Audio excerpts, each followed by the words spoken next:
If you're after a stunning 4K IPS monitor for work and maybe a little bit of gaming, LG's 27UP850 might stand out as one of the best options available. With a gorgeous 4K IPS panel pushing 400 nits of peak SDR brightness, a quoted 95% coverage of the DCI P3 spectrum, and a quoted 5 millisecond gray-to-gray response time, well, it sure seems like a great choice. Luckily, I can test all of those claims and more, so let's take a look. Visually, I think this looks great. Styling-wise, they've gone for a very minimal aesthetic as always, and I think that works really well. The stand looks good, but feels incredibly cheap and plasticky. You do get a little bit of adjustability, just tilt and height adjust, although that's plenty for most. The only annoying thing is the power button and menu joystick on the bottom of the display. It works fine, the menu is easy enough to navigate, but it has a pretty bright white LED behind it, which when your system is switched off, that LED will flash on and off constantly. If you keep this in, say, your bedroom, I could see that being a bit annoying. As for the panel, well, to the eye it looks great. 4K at 27 inches offers an incredible pixel density and brilliant sharpness that you'll struggle to find elsewhere. When watching 4K content, it stands out as a visually beautiful picture. The colours are vibrant and rich, while of course retaining the sharpness and details pretty well. To quantify that though, I'll crack out my Spider X. It recorded 97% coverage of the DCI P3 spectrum, actually beating the 95% quoted figure. That is excellent, especially since this isn't exactly a reference monitor. Even better news is that it also beats its brightness figure, hitting 413 nits in my testing, or as high as 436 nits from LG's calibration software. Interestingly, after calibrating the display, it actually increased to 431 nits in data colors test, although sadly the contrast ratio isn't quite as good as they claim. They say that the typical figure is 1200 to 1, whereas I only got 1060 to 1, although they do say that 1000 to 1 is the minimum, which this model does actually exceed. And I should also mention that after calibrating at max brightness, it actually got better at 1140 to 1.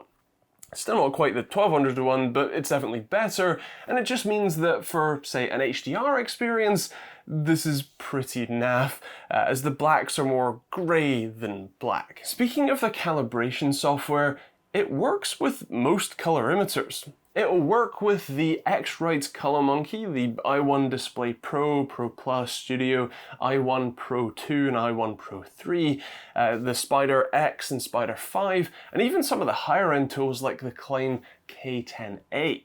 I've got a Spider X here, so I ran it with that, and the magic here is that the calibration profile is usually loaded onto the graphics card, the display, you know, your sort of output device, which means that that calibration profile is stuck to your system.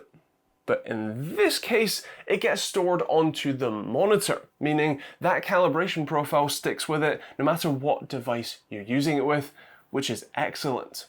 Now, in terms of the accuracy, I measured the out-of-the-box, non-color calibrated profile at just over 2.5 delta E, which is just over the sort of magic target of 2, but I mean, that's kind of impressive considering it wasn't on the calibrated profile, and after calibrating it myself, the delta E dropped to just 0.74.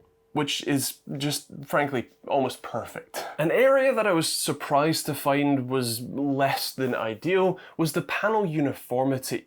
The lower right corner was considerably, although not visibly, dimmer than the brightest area, which is in the center of the display. Like 18% less light. The center was at 408 nits, while the lower right was at just 335. In fact, both the top and bottom edges were generally over 10% down from the center. While I can't say that I noticed that in use, I would say that that's less than ideal for sure. When it comes to speed, well, this panel isn't the best there either. Being a 60Hz panel, it only really needs to average below 16.67 milliseconds to not show any visible ghosting. And of course, testing with my new OSRTT Pro model, available at osrtt.com, of course, you'll find that with overdrive off, it doesn't even come close to matching that 16.67 millisecond target. Averaged more like 20 milliseconds, with some of these slower results taking over 30. That is painfully slow. Now happily with overdrive on the fast setting, you get much more reasonable results. The average comes down to below the refresh rate, to more like 14 milliseconds, which is still painfully slow, mind you, but it is within the refresh rate, and so it's, you know, not too big of a deal, and the fact that you don't get much overshoot here is also pretty nice.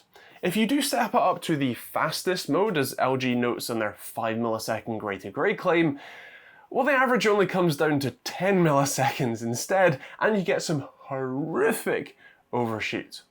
A quick peek at the UFO test at the with a high-speed camera confirms that the fast option is definitely the best. As for input lag, the time sleuth reported just 2.1 milliseconds of on-display latency. And I'm happy to report that my new input lag testing mode for the response time tool reports a pretty decent 7.5 milliseconds for the same on-display latency.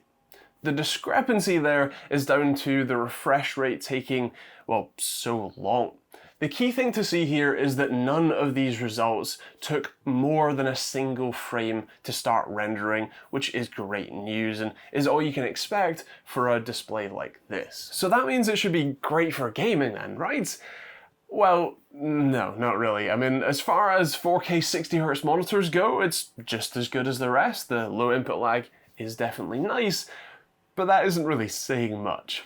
The slow refresh rate and response times mean that motion feels sluggish and smeared.